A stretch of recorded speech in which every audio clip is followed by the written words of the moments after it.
My name is Staci Day, and I work for Decagon Devices in Pullman, Washington, where I am their accounts manager.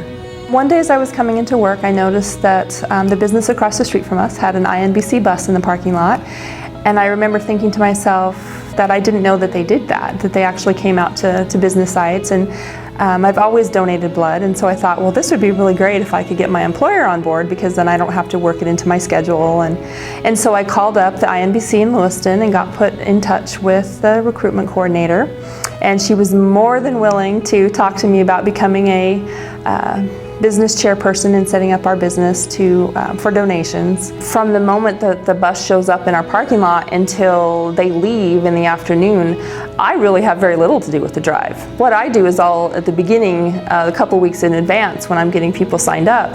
But INBC comes, their staff is so professional, they just set up the registration area.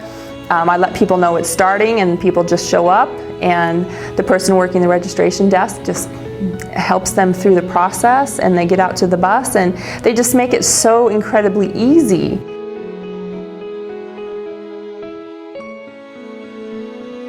It is such a great company to work with, and that the INBC is very non-intrusive. You know, they bring their bus into your parking lot and they set up out there. They take up very little space inside for registration, and then once it's going, it's going.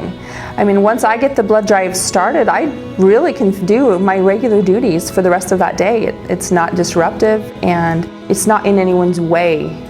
I really enjoy being the blood drive chair. I find it very satisfying and rewarding to know that I am encouraging people to maybe step outside their comfort zone, do something that is scary to some, uncomfortable for others, but explaining to them how very important it is and how great the need is for them to do this service.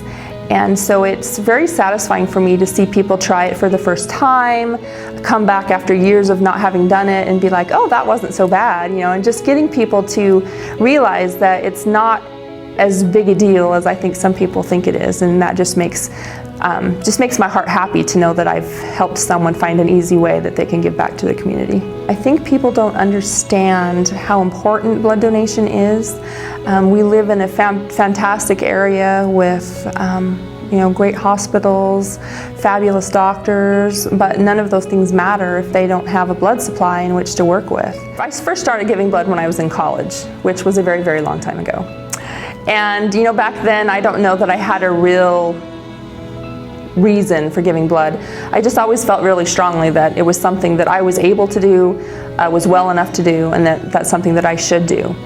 And then in 2001, my son Josh, who was 7 at the time, got really sick with an infection caused by the flu, and went into multi-organ shutdown and had blood clots in both sides of his heart.